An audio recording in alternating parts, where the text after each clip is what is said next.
Hello! Welcome to BTN Live. I'm Jack, and today I am joined by Ryan, who is an Australian Esports League gamer. Is that the title? Yes, somewhere close to that, yeah. Thank you so much for having me. Thanks for joining us today. And of course, we are speaking about esports. And to me, nothing says video games like coloured lighting. Yeah. Of course. You're going to have the LEDs all over the room. Everywhere. And I just want to apologise to Sienna from the Chunga. My mate said to Chunga, sorry, Sienna. Sienna said, why did you guys start late today? And to that, Sienna, I say, it's not just today. Every week we probably start late. So at least we're consistent.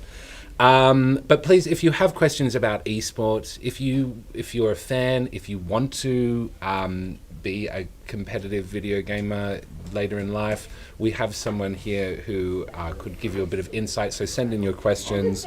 Someone sent in a question. Oscar from St. Joseph says, how long have you been an astronaut? That was last week. Unless you are an astronaut. Oh, I've been an astronaut in some games. No real world experience, but plenty of games I've been in one. Yeah. So there you go. Probably not quite what Oscar was after, but let's you know what? Let's just start with you, Ryan. What made you get into esports?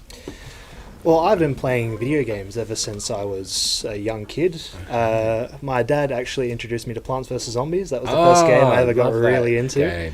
That is a good game. It's a classic. It is. It's still out there. They're still trying to remake it and keep it going. It's great.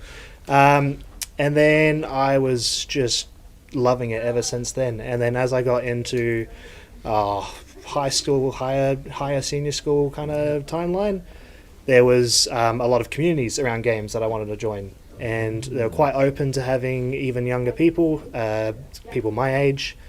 And I loved watching anything on live stream that was esports. I was getting into League of Legends, I was getting into CSGO, a lot of games back then that were quite popular. And then I got into it myself and I thought, wow, this is really fun. And ever since then I've been continuing to join clubs and stuff related to it. Yeah, I mean, honestly, it sounds like a dream, just playing video games. It is very much so. Doing anything related to games for a paycheck and doing it for the rest of your life is it's so many dreams. There's so many aspects to it. Yeah, it is. It would be a lot of fun. I imagine. Do you have a favorite game or favorite games? Right now, there's too many to say that because I play, but Rocket League is definitely a favorite of all time that I've played. Still play it for like 8 years, I think now. Okay, and that's the one where you're in cars, but is it like soccer?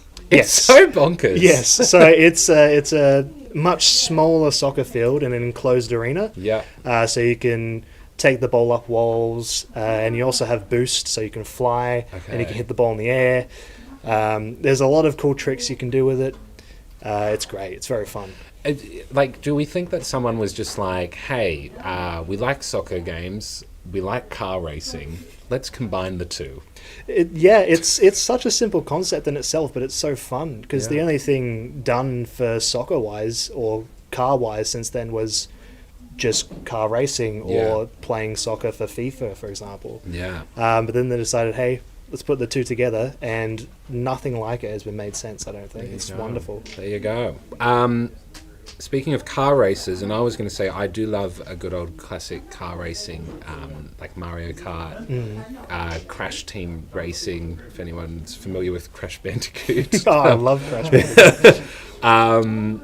And Mona from Noble Park has said, what's your opinion on Mario Kart? And why? And in my opinion, I think Mario Kart is funny and entertaining.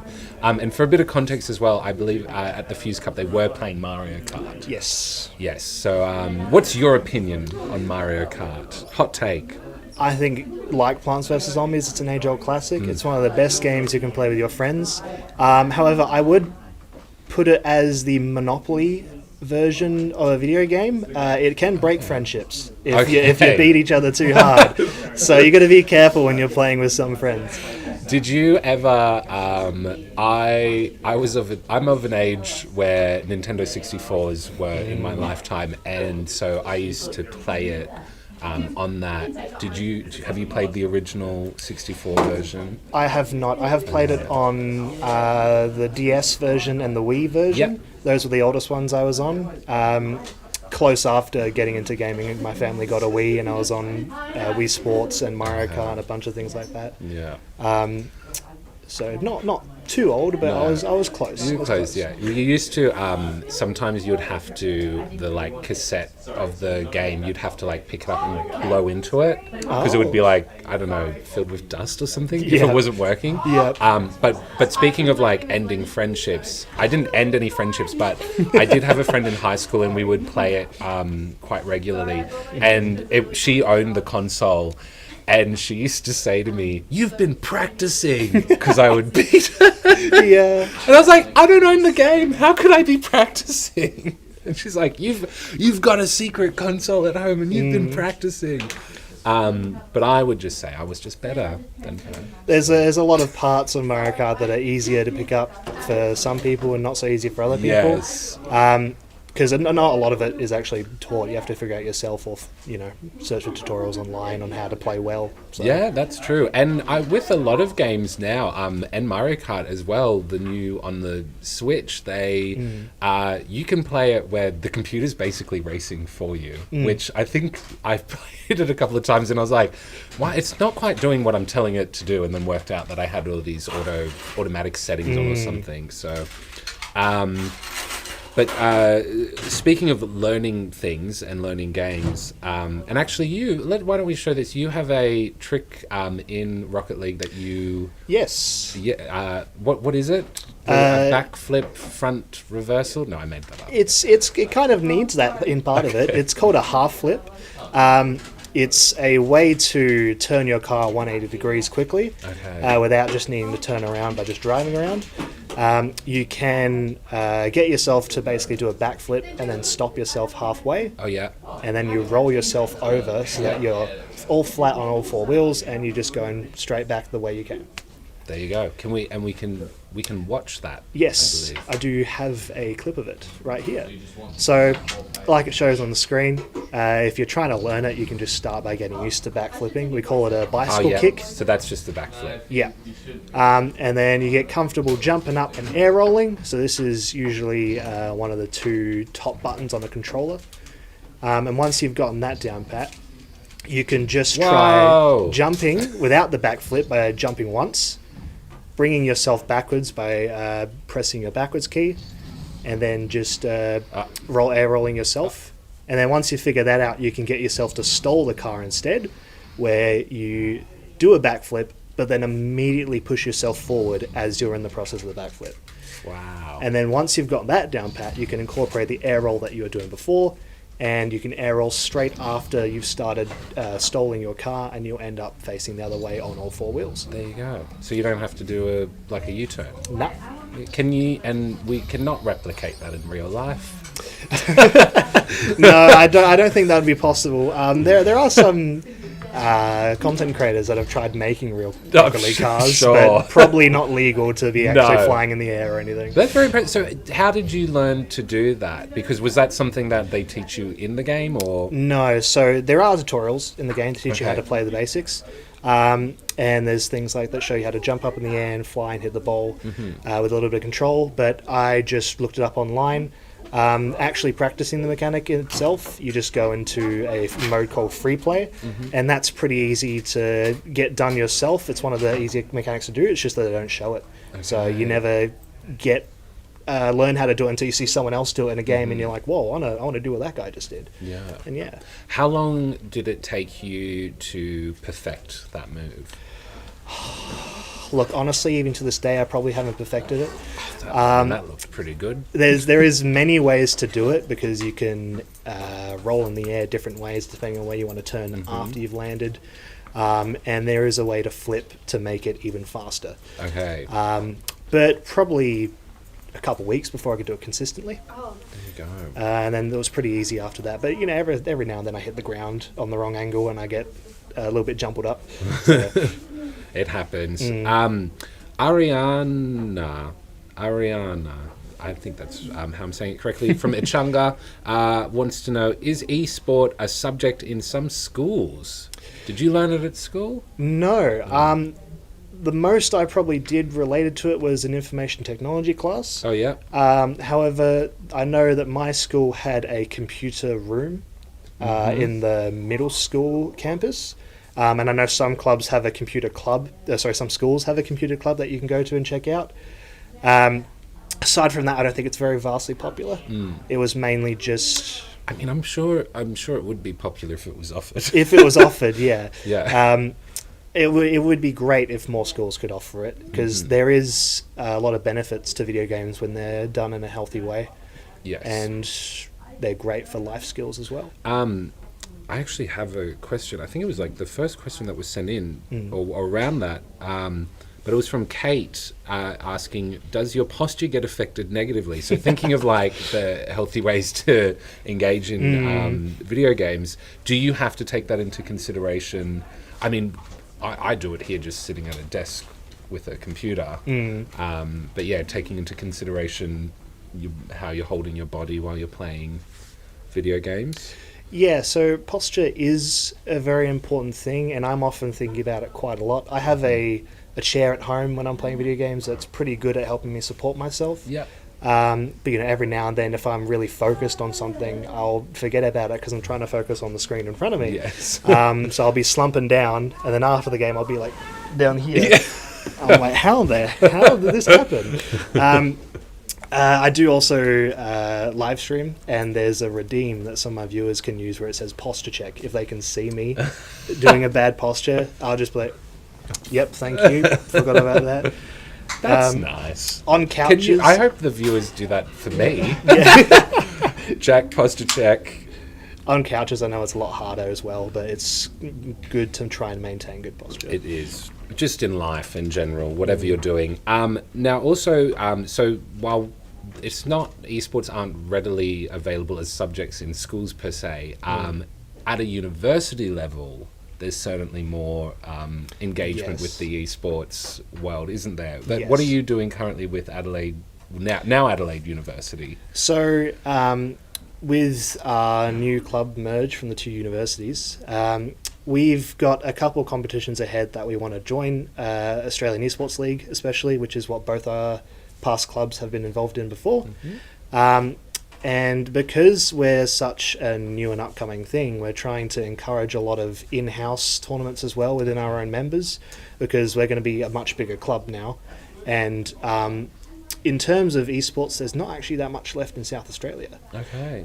We're trying to encourage that, to bring that back up, and hopefully other universities like Torrens and Flinders can follow through.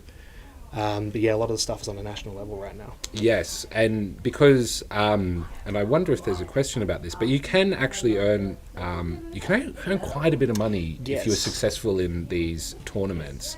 Have you competed in an international tournament?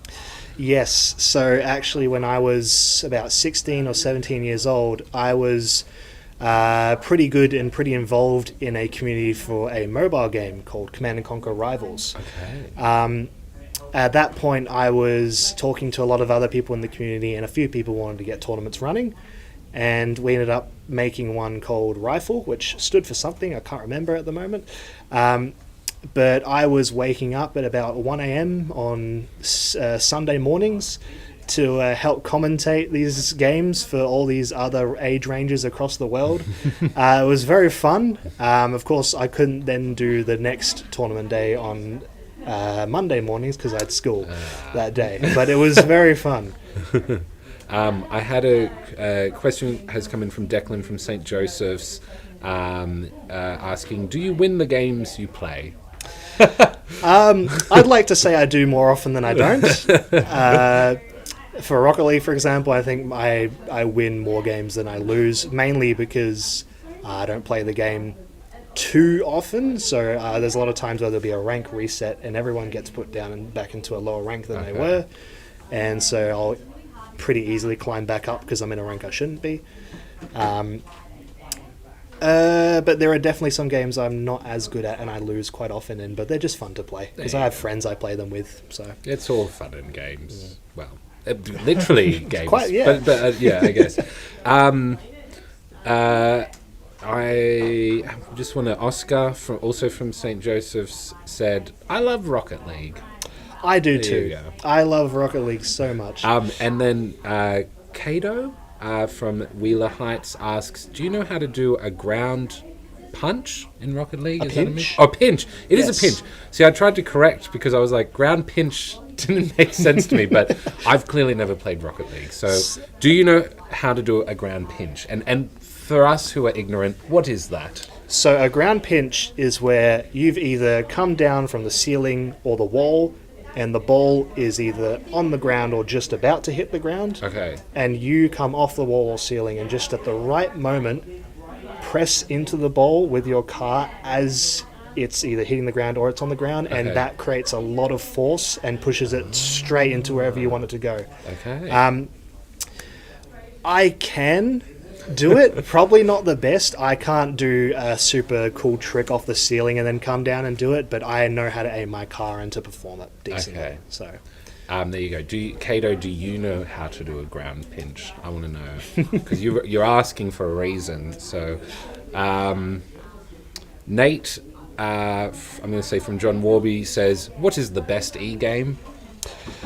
oh, if you're talking in terms of fun, Rocket League's definitely up there, I'd say. The concept itself, is seen nowhere else. It's very fun to just get on with your friends or to try and play seriously by yourself or with friends. In terms of money, I think it's Dota 2. Dota Okay. 2 is a 5 versus 5 big arena. I thought you said fire versus No. fire. I was like, wow. So there's who will win? 5 players against Okay. 5 other players, and then they're on a big arena and they're trying to get to each other's base and destroy it. That has paid out a lot of earnings to its players, usually through advertising revenue and tickets sold, things like that. But yeah, no, personally I think it's Rocket League. Rocket League. Yeah.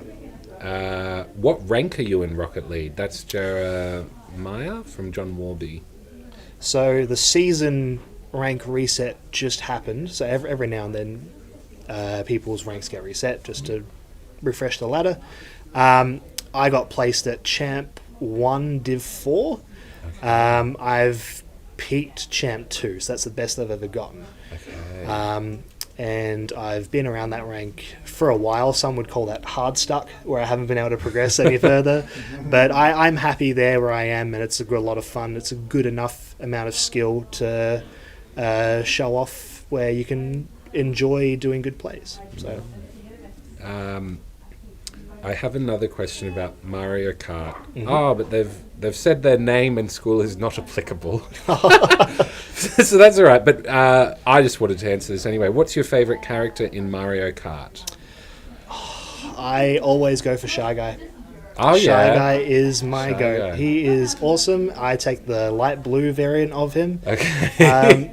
He's just a little guy driving around against all these other scary and hero-looking people. He's just a regular there dude. you go. I like Yoshi for that reason, that Yes. he's sort of small and a little bit separate, but I'm also like a Princess Peach kind of person. Very nice. so- Very nice. Or a Daisy. Mm. Is that the other? Yeah, the yellow. Yes, yeah. Or Rosalina. Yes, Rosalina. Because I think in some things she like floats, Mm. and I just find that really funny. We love our Mario Kart queens. Yeah. The name's also is kind of similar to my mum, so I associate it there. So many. I'm guessing these are all. What is your favorite track? That's from Rachel. I'm guessing we're talking with Mario Mario Kart Kart? there. Like the original? I was going to say through all the games I've played, Moo Moo Meadows. Oh, really? Yeah, Moo Moo Okay. Meadows. It was one of the first tracks I fell in love with on the Wii version.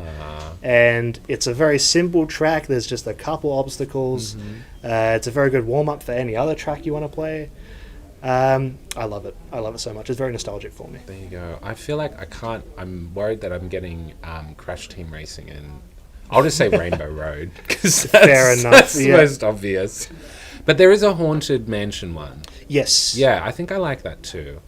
But But I think I prefer the Crash Team Racing Haunted Yeah. one better. cortexes. Anyway.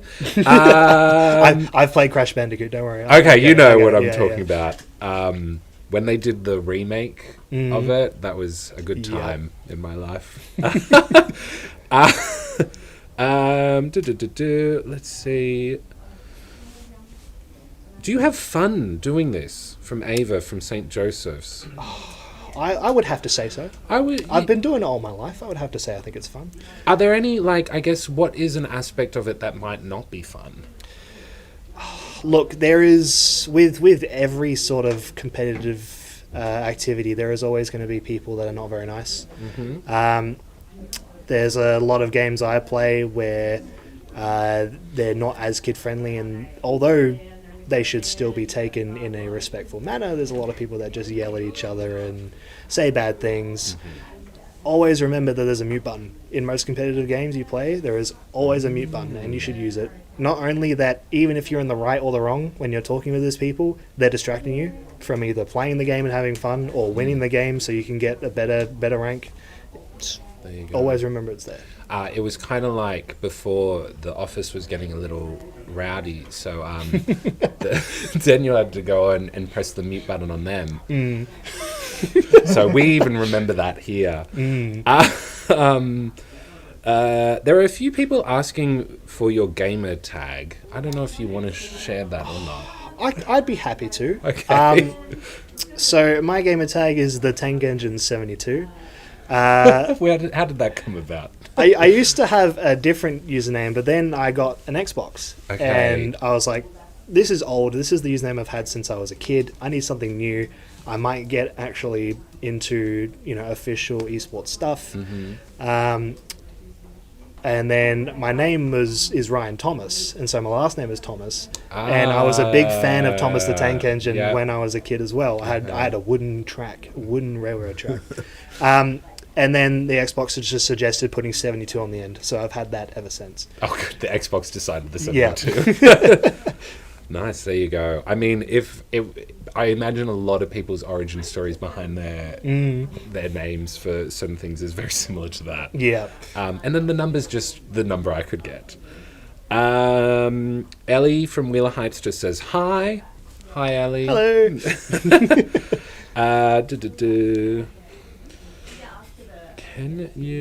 Can you is that a move? I just don't yes. wanna, okay, yeah, can you musty flip? I'm just worried I'll say something rude or inappropriate. Look, there are plenty of words in the Rocket League vernacular that are just wild and out there. That's actually named after a player called Musty. Oh, there you go. Or a Musty Cow is his full username. Okay. Wait, so they've got a move named... Is that because this player came up with the move? Yes. Okay. Yeah. So there's like a Musty Flick. There's a Cookser Pinch, because Cookser is a player, and I've talked about the ground pinch before. A Cookser Pinch is where you pinch it against the wall on your side of the field, and it goes straight into the goal on the other side. But for Musty Flicking, I can do it on the ground. I cannot do an actual proper one coming off the wall or off the ceiling. I do know how to do it, just can't do it. I'm a very theatrical player, not very mechanical.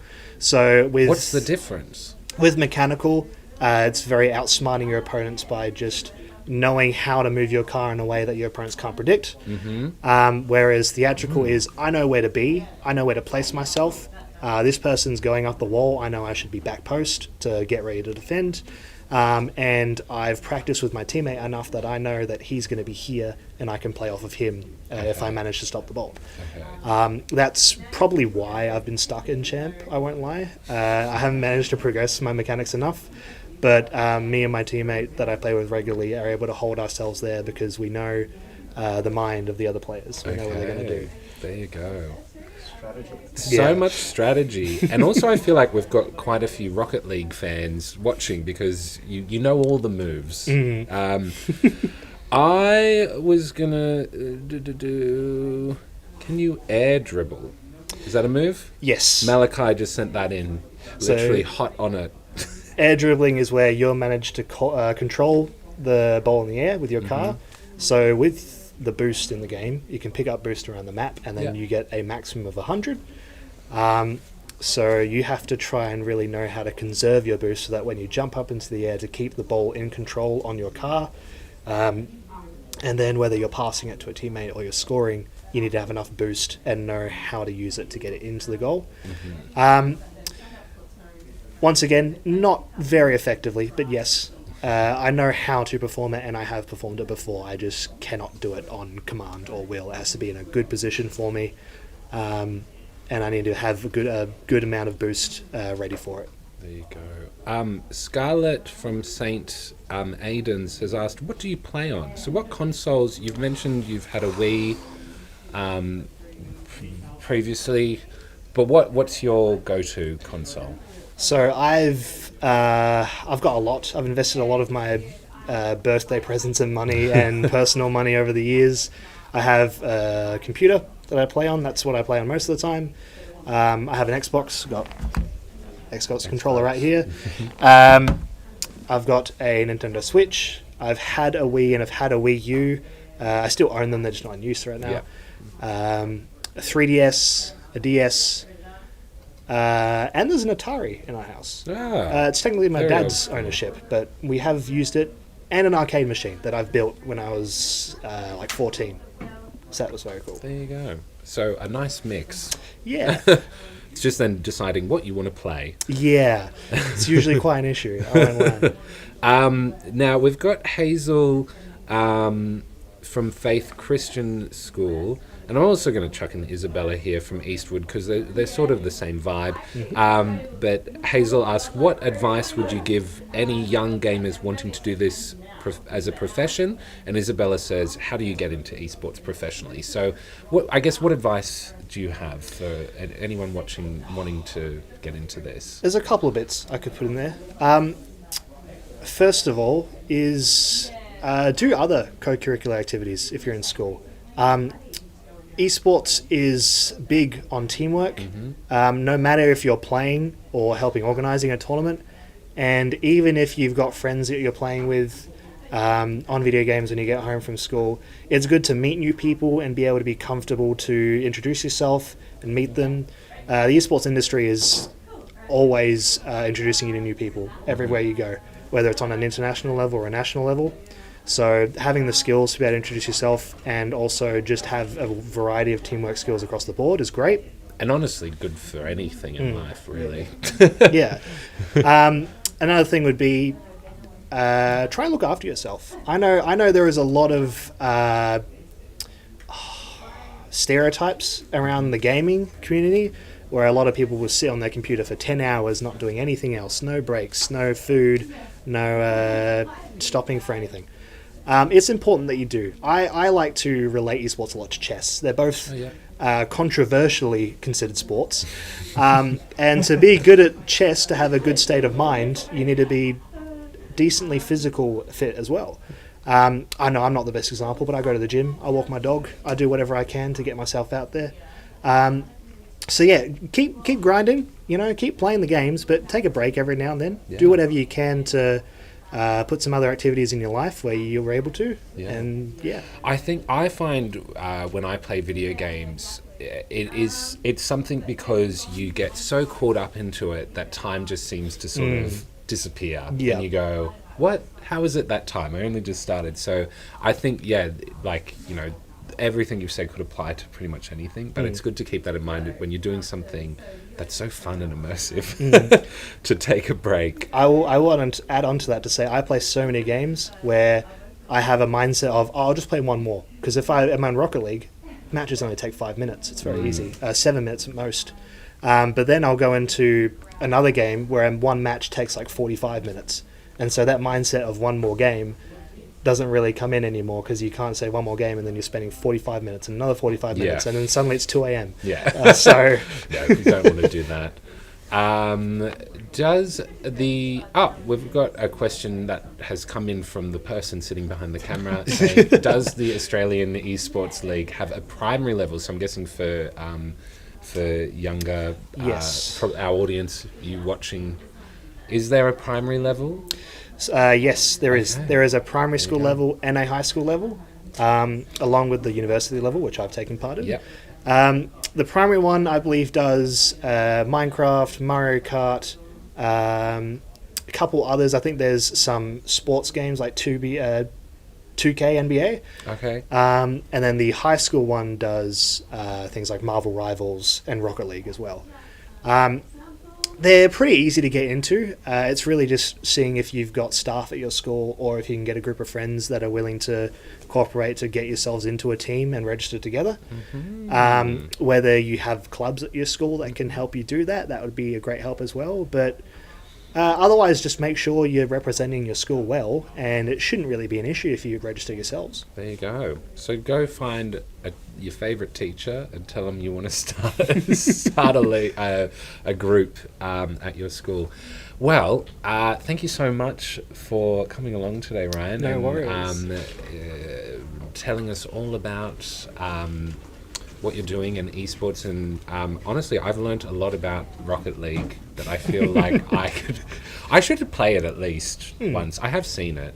It's very fun. It looks like fun. It looks really silly as well, which I like. I have a lot of friends that sometimes either way better than me or nowhere near my skill level, and I still have fun playing with them. Yeah. There's casual game modes, competitive game modes. That's the best kind of game, isn't it, though? Yeah. Where it's like, regardless of how you're doing, you still just have fun. Yeah. And if you don't like playing, it's also just fun to watch, which you all probably know. Well, yeah, thank you again. Thank you for having me. Thank you all for tuning in. You've sent in a lot of questions. I'm sorry I didn't get to all 535 of them today. Maybe next time. Have an awesome weekend, and we'll see you next week for more. Don't know what it is. We'll find out. Bye. Bye-bye.